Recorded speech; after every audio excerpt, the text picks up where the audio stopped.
Guys, this is chapter 15 of volume 2 of Pride and Prejudice. I think it's chapter 38 in total. I'm back on track with getting those right. Thank God. Chapter 15, Pride and Prejudice, very short one today. We're gonna get through it. On Saturday morning, Elizabeth and Mr. Collins met for breakfast a few minutes before the others appeared, and he took the opportunity of paying the parting civilities which he deemed indispensably necessary. "I know not, Miss Elizabeth," said he, "whether Miss Collins has yet expressed her sense of your kindness in coming to us, but I am very certain you will not leave the house without receiving her thanks for it. The favor of your company has been much felt, I assure you. We know how little there is to tempt anyone to our humble abode, our plain manner of living, our small rooms and few domestics, and the little we see of the world must make Hunsford extremely dull to a young lady like yourself. But I hope you will believe us grateful for the condescension, and that we have done everything in our power to prevent your spending your time unpleasantly." Elizabeth was eager with her thanks and assurances of happiness.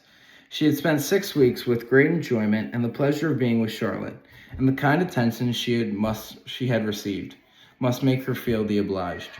Mr. Collins was gratified, and with a more smiling solemnity replied, "It gives me the greatest pleasure to hear that you have passed your time not disagreeably. We have certainly done our best, and most fortunately it in our power to introduce you to very superior society. From our connection with Rosings, the frequent means of varying the humble home scene, I think we may flatter ourselves that your Hunsford visit cannot have been entirely irksome. Our situation with regard to Lady Catherine's family is indeed the sort of extraordinary advantage and blessing which few can boast. You can see on what a footing we are. You can see how continually we are engaged there. In truth, I must acknowledge that, with all the disadvantages of this humble parsonage, I should not think of any one abiding in it an object of compassion, while they are sharers of our intimacy at Rosings." Words were insufficient for the elevation of his feelings.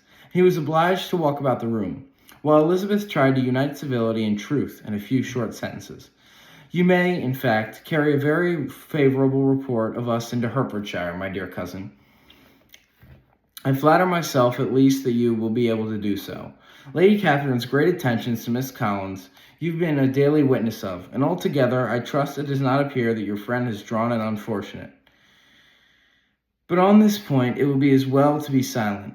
Only let me assure you, my dear Elizabeth, that I can from my heart most cordially wish you equal felicity in marriage. My dear Charlotte and I have one mind and one way of thinking.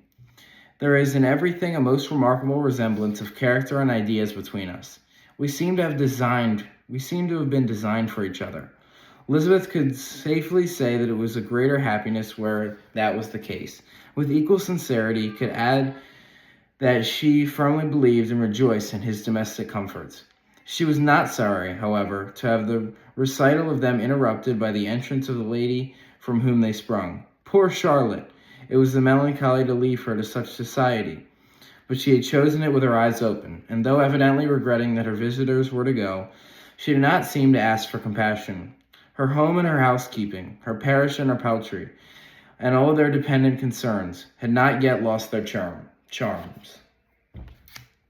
At length, the chaise arrived. The trunks were fastened on, the parcels placed within, and it was pronounced to be ready. After an affectionate parting between the friends, Elizabeth was attended to the carriage by Mr. Collins. As they walked down the garden, he was commissioning her with his respects to all of her family, not forgetting his thanks for the kindness he had received at Longbourn in the winter, his compliments to Mr. and Mrs. Gardiner, though unknown. He then handed her.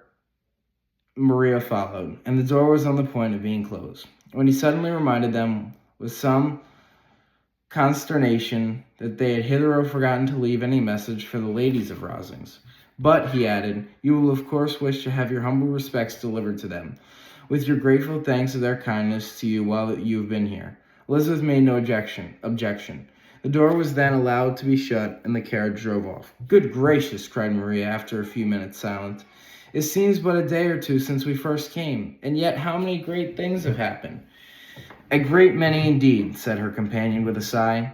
"We have dined 9 times at Rosings, besides drinking tea there twice.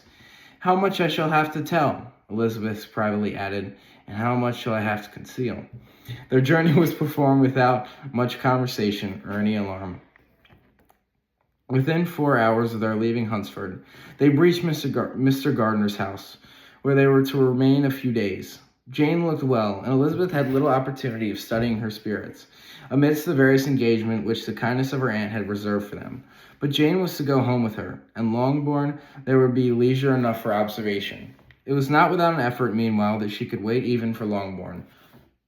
Before she told her sister of Mr. Darcy's proposals, to know which she had the power of revealing, what would so exceedingly astonish Jane, and must at the same time so highly gratifying whatever of her own vanity she had not yet been able to reason away.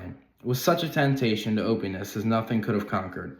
But the state of indecision in which she remained, as to the extent of what she could communicate, and her fear, if she once entered on the subject, of being hurried into repeating something of Bingley, which might only grieve her sister farther.